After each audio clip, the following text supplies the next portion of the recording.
ये संदूक मेरे मरहूम वालिद की निशानी है।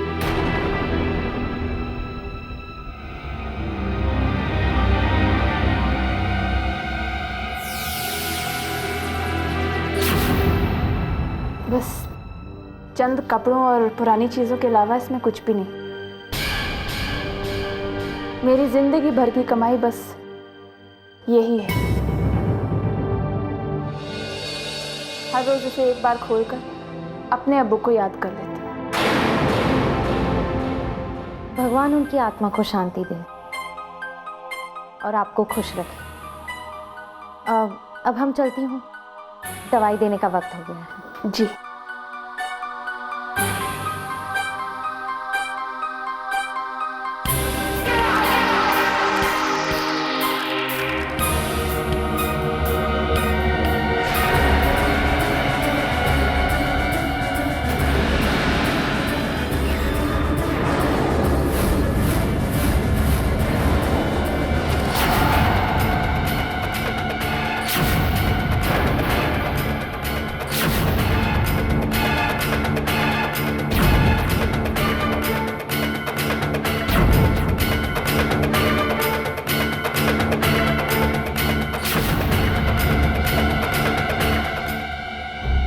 इंजेक्शंस ने अपना असर दिखाना शुरू कर दिया है। He's much better now. सम्राट का होश में आना बहुत जरूरी है, वो भी त्योहार से पहले। अभी डोंट वरी, बहुत जल्द उसे होश आ जाएगा। एक्चुअली शाहीन ने जो जड़ी बूटियां उसे दी थी, उसे उसका सिस्टम खराब हो गया, इसीलिए इतनी देर लग गई, वरना तो इसे कब का होश आ जाता। तभी समीरा शाहीन के पास गई थी, अभी तक लौटी नहीं। कहीं वो शाहीन जितनी भी स्मार्ट है ना, समीरा उससे ज्यादा स्मार्ट है। And don't worry, Sameera Shaheen को अकेले ही हैंडल कर सकती है। तो वो फिर अभी तक लौटी क्यों नहीं? आई होप उसके साथ कोई अनहोनी ना हुई हो। अनहोनी तो उसके साथ हो चुकी है, जो उसके रहीम मामू से छोड़कर।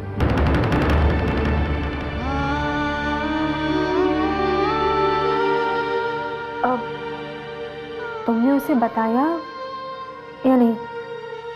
नहीं, अभी नहीं बताया।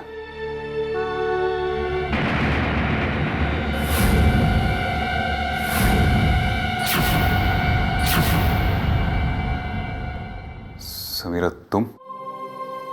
अभी हमारा शक सही निकला। शाहीन ने इस गांव में अपना नेटवर्क बहुत मजबूती से फैला रखा है। वो किसी बहुत बड़ी साजिश को अंजाम देने वाली है। मैंने उसे ट्रांसमीटर पे बात करते हुए खुद सुना। हालात चाहे जो भी हो, जीत सिर्फ हमारी होगी।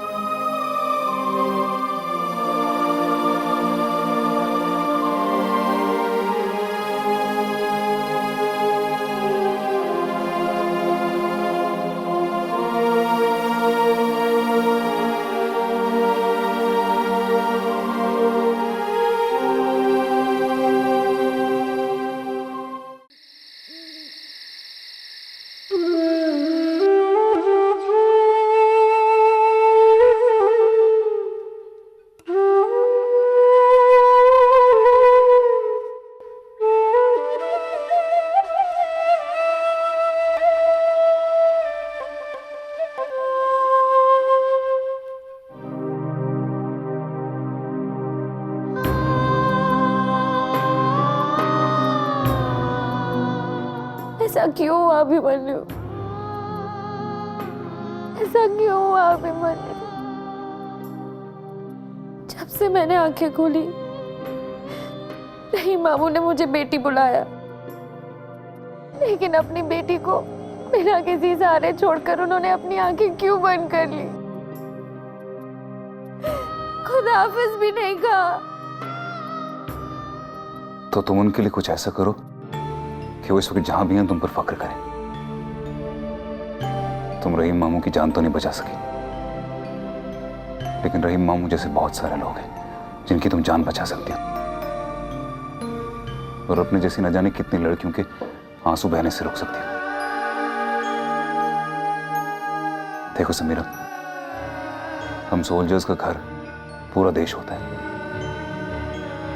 और उसमें रहने वाले सारे लोग हमारे अपने होते हैं। हालात चाहे कैसे भी हो, हमारा काम है कि उन सब लोगों के चेहरे पर मुस्कुराहट देखें और मौत को उनसे कोसों दूर भेज देना।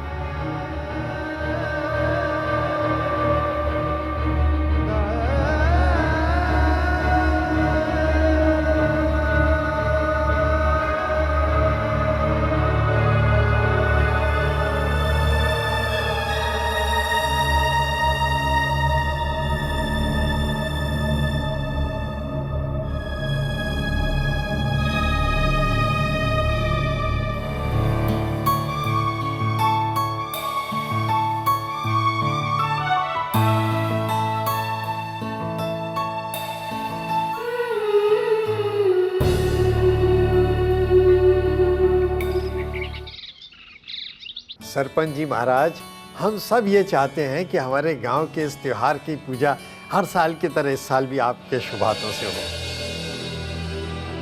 ये लोग सरपंच जी को भगवान के समान मानते हैं। हर काम इन्हीं के हाथ शुरू करवाते हैं। आज देखो कितने मजबूर लग रहे हैं। ये शाहीन का साथ सिर्फ इसलिए दे रहे हैं ताकि इस गांव और उन गांव वालों पर कोई संकट ना आए।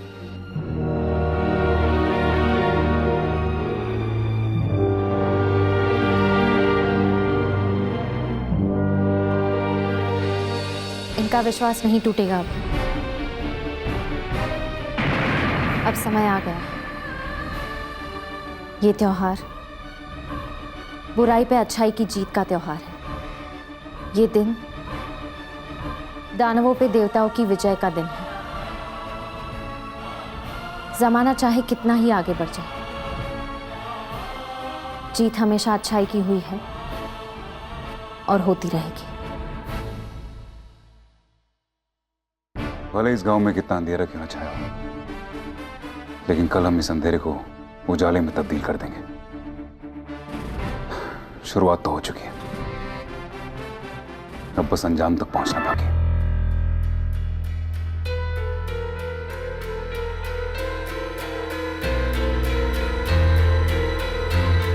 ईशा, सम्राट को होश आ गया। Thank God. मैं अभी अभी को बुला के लाती हूँ। How are you, सम्राट? How are you feeling?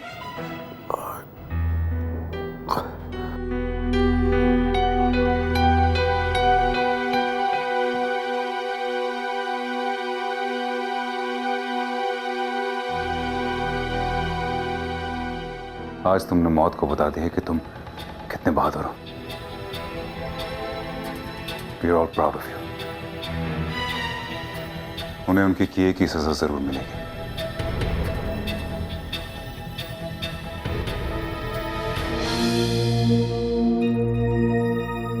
Farhan reporting. सम्राट को होश आ गया। Thank God. शाहीन के पास एक हाई फ्रीक्वेंसी का ट्रांसमीटर है, उसे इंटरसेप्ट करना है। हाँ, वो तो मैं कर दूंगा यार, लेकिन ये शाहीन क्या चीज़ है? दिखने में कैसी? आजकल बड़ा नाम सुन रहा है इसका। बचेगी तो जरूर मिलवा दूंगा। फिलहाल तुम उसकी आवाज सुना। शाहीन का घर जहाँ वो ट्रांसमीटर है वो हमारे लोकेशन से 2.6 किलोमीटर वेस्ट जोन में पड़ता है। अब कोशिश करके उसकी फ्रीक्वेंसी को हमारे कोऑर्डिनेट से मैच करो। मैं सुनना चाहता हूँ कि वो क्या बातें करती है। लो, उसके ट्रांसमीटर को तुम्हारे ट्रांसमीटर से कनेक्ट कर देता हूँ, फिर दोनों उसकी सुरीली आवाज सुनते हैं।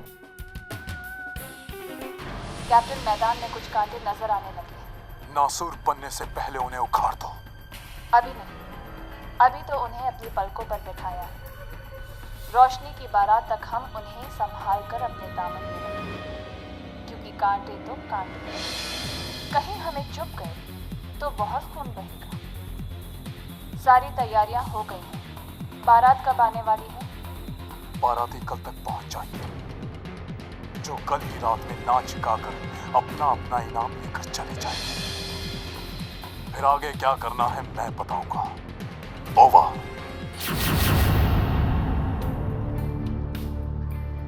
क्या प्लान है उनका? कोड वर्ड में बात हो रही थी। बारात आने वाली है। बारात? बारात यानी दुश्मन। दुश्मन गांव वालों के बेस में बदल में आएंगे और अपने अपने इनाम लेके निकल जाएंगे। इनाम यानी हथियार? अपने अपने हथियार लेके निकल जाएंगे, यानी कि हथियार लेके हिंदुस्तान के बाकी कोनों में बर्बादी फैलाने के लिए निकल जाएंगे। और ऐसे हालातों में सम्राट का होश में आना बहुत जरूरी है, क्योंकि सिर्फ वही जानता है कि हथियार कहाँ है। कब आने वाले हैं? रोशनी वाले दिन, यानी त्योहार का दिन। यानी हमारा अंदाजा सही निकला। इसका मतलब त्योहार का दिन, यानी जीत और हार का दिन होगा, मरने और मारने का दिन होगा। आने दो उन लोगों को। उनकी बारात का स्वागत हम हिंदुस्तानी अंदाज में करेंगे, बैंड बाजे के साथ।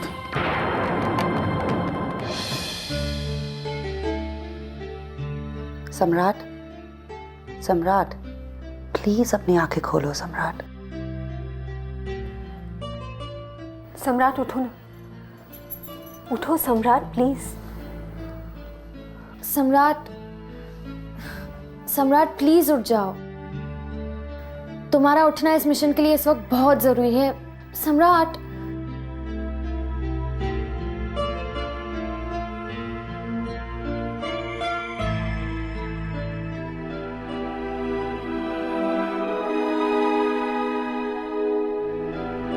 अभी सम्राट लुक।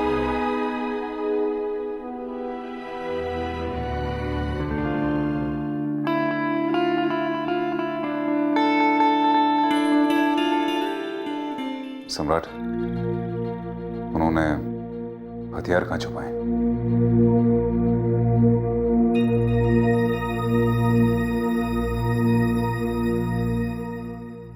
हाय बहन।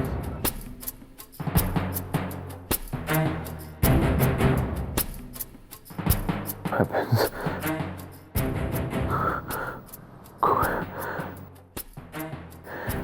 कुएं में।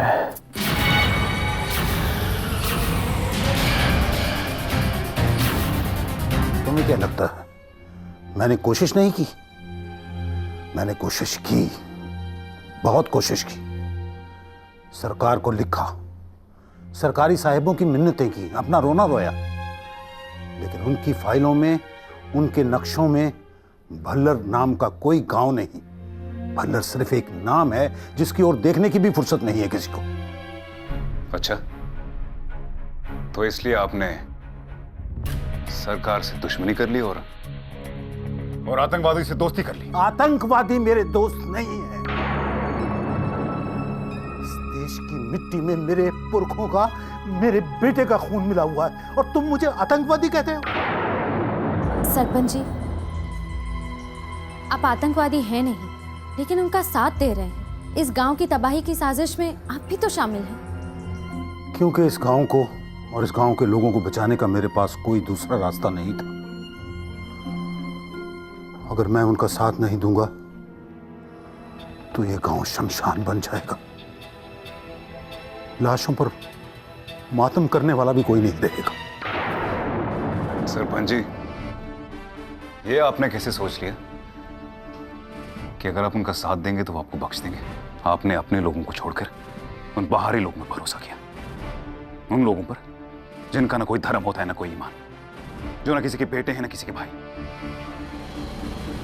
अंग्रेजों ने तो हमारा मुल्क बांटा था, ये लोग हमारा दिल बांटते हैं। क्या कहते हैं ये खुद को? हाँ, जाबाज, जाबाज कहते हैं खुद को। बुज़दिल है, सबसे बड़े बुज़दिल। लेकिन फिर भी लोग इनसे डरते हैं, फिर भी लोग इनसे डरते हैं और ये अपने बुरे मकसदों में कामयाब होते हैं। जानते क्यों? आप जैसे लोगों की वजह से। क्योंकि आप जैसे लोग अपनी सारी जिंदगी इनके हाथों में रखते थे। ये आतंकवादी हैं कौन? कौन है आतंकवादी? सरहद के उस पार के लोग? मैं नहीं मानता, क्योंकि कोई भी मुल्क नफरत के सहारे खड़ा नहीं रह सकता। जाके पूछिए सरहद के उस पार उन लोगों से, वो क्या चाहते हैं। वो भी अमन चाहते हैं, वो भी चाहते हैं कि वो हमारे इस देश में आए, हमसे दोस्ती करें, यहाँ पे कारोबार करें। लेकिन आतंकवादी ऐसा नहीं चाहते। जब भी कभी अमन की बात होती है तो हवाई जहाज हाईजैक हो जाता है, ट्रेन में बॉम्ब ब्लास्ट हो जाता है। अगर ये आतंकवादी कुछ चाहते हैं तो वो है बर्बादी। लेकिन लेकिन आप सरपंच जी, आप अगर इस बार चाहें तो ये बर्बादी रोक सकते हैं। आप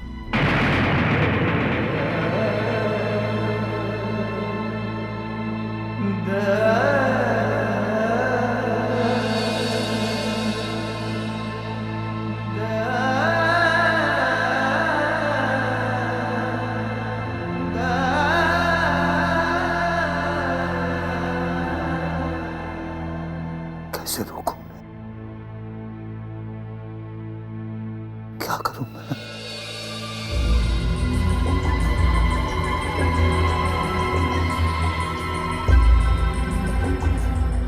मैं आपको प्लान समझाता हूँ।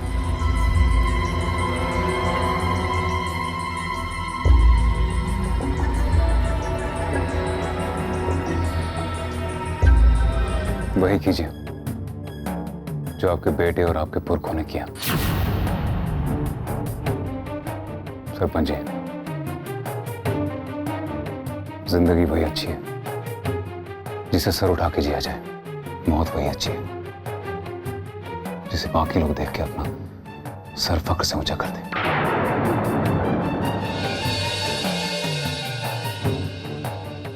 बोलो, मुझे क्या करना है? सबसे पहले कुएं के पास चल रहे उस फंक्शन को रोकना होगा, वरना बहुत से मासूम लोग मारे जाएंगे। बहुत मुश्किल है ये। एक तो गांव वाले इस बात के लिए राजी नहीं होंगे, और अगर शाहीन को ये बात मालूम हो गई तो वो सबको बेमौत मार देगी। ऐसा होना मुमकिन नहीं। इसको मुमकिन करना।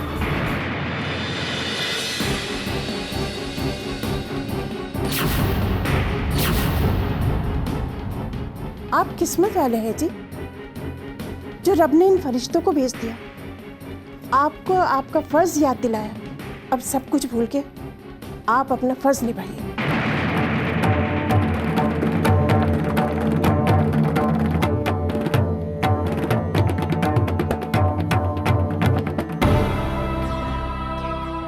आप क्या सोच रहे हैं?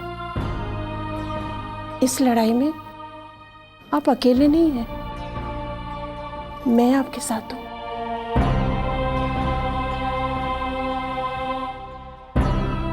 ये लोग आपके साथ हैं। सारा देश आपके साथ है। अगर जिंदा रहे तो बहादुर कहलाएंगे, और अगर मर गए तो शहीद। हमें गांव खाली करवाना होगा। लेकिन अगर गांव से सारे लोग चले गए तो जश्न में किसी को न देखकर शाहीन तो सब कुछ समझ जाएगी। वो सब आप हम पे छोड़ दीजिए, उसे हम संभाल लेंगे। मैं आपको प्लान समझाता हूँ।